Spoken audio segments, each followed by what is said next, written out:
సుజాత మనసులోని మాట. ఈరోజు ఎక్కడ చూసినా పెద్ద పెద్ద షాపింగ్ మాల్స్, సూపర్ మార్కెట్లు.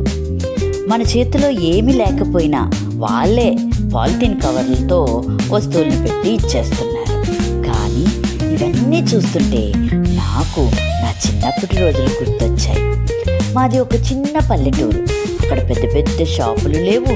నాకు తెలిసిందల్లా శెట్టిగారి దుకాణం, చట్టిబాబు దుకాణం, హనుమంత్ బాబాయ్ టీ దుకాణం, అలాంటివే చిన్న చిన్న దుకాణాలు. మా అమ్మ నా చేతిలో పావలానో ₹1 పెట్టి చింతపండు లేదా ఇంకేదైనా తెమ్మనేది. ఇంకోసారి ₹5 పెట్టి కందిపప్పు తెమ్మనేది. శెట్టిగారు మాత్రం కాగితంలో చుట్టి మాత్రం ఇచ్చేవారు. అరకేజీ పప్పు అయినా, కేజీ బియ్యమైనా కాగితపు సంచుల్లోనే ఇచ్చేవారు. అప్పట్లో పాలిథిన్ కవర్లు లేవు. ఆ సంచులను జాగ్రత్తగా పట్టుకొని ఇంటికి తీసుకొని రావాలి. దారిలో కింద పడితే ఇంటికి వెళ్ళాక అమ్మ చేతిలో చీపురు దెబ్బలు తప్పేవి కావు. కానీ ఆ సంఘటనలే మాకు జాగ్రత్త అనే విలువను నేర్పాయి.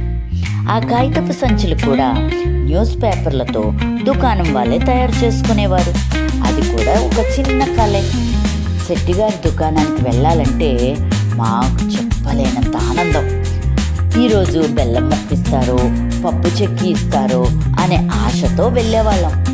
ఆ చిన్న బహుమతి మాకు పెద్ద పండుగలాగా అనిపించేది. మరి మా టీ దుకాణం సంగతి చెప్పాలంటే ఉదయాన్నే లేచి స్టీల్ క్యారేజ్ పట్టుకొని టీ తీసుకొని రావడానికి వెళ్ళేదాన్ని. కట్టెల పొయ్యిపై టీ మరుగుతుండేది. పక్కనే పెద్ద ఇడ్లీ పాత్రలు, తెల్లని గుడ్డలు పరిచి వేడి వేడి ఇడ్లీలు ఉడుకుతుండేవి. హనుమంత్ బాబాయ్ ఇంక పిన్ని గారు రోకలపై ఎర్రని మిరపకాయలు, ఉల్లిపాయలతో చట్నీ రుబ్బుతుంటే ఆ వాసన నోరు ఊడిపోయేదనుకోండి. కానీ అప్పట్లో టిఫిన్ కొనుక్కొని తినే పరిస్థితి అందరికీ ఉండేది కాదు. టీ మాత్రం తీసుకొని ఇంటికి వచ్చేవాళ్ళం. ఆ ఇడ్లీల వాసన, ఆ చట్నీ రుచి మాత్రం మనసులోనే మిగిలిపోయేది.